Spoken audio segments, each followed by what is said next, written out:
In this lecture, we're going to have a look at the Revolve command. This can be a very useful tool. We're going to draw a half circle and locate it at the origin. There's two ways that we can do this. First one, we can select the center diameter circle, draw it out from the origin, and then draw a line down the middle and trim the excess.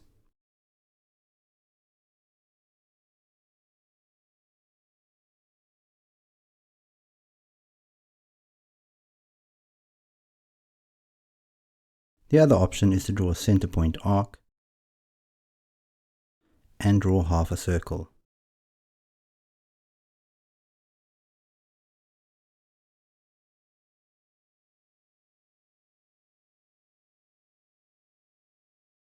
I'm then going to draw a line down from the top through the origin to the bottom so that we've got a closed profile. Then we'll finish sketch. Now that we're in the solid workspace, I'll select the Revolve command. Then I'll select the profile, which is our half circle, and then the axis. Now that we've completed that revolve, we've got a nice sphere. We're going to do another quick revolve. I'm going to go back into that sketch and delete what we have done. Then to the right of the origin, I'm going to create a center diameter circle. My circle will have a diameter of 50 millimeters. And I'll locate it 50 millimeters from the origin.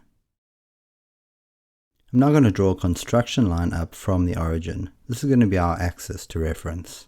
To draw a construction line, I'll go to the Line tool, and then we'll change it to construction line type. Then I'll just draw it up from the origin. Once you've done this, you can select OK. Now we'll go back to the Revolve tool, select our profile, and then select our construction line as the revolve axis. You can see we've now got a nice donut shape. The Revolve command is useful when you have an object that is symmetrical around a central axis, such as this chess piece. Note in my sketch that I've only sketched half of the side profile. Once it has been revolved around the central axis, it becomes a 3D object that's recognizable as a chess piece. Try Revolve a few of your own ideas before moving on to lecture 13, where we'll learn about the Hole command.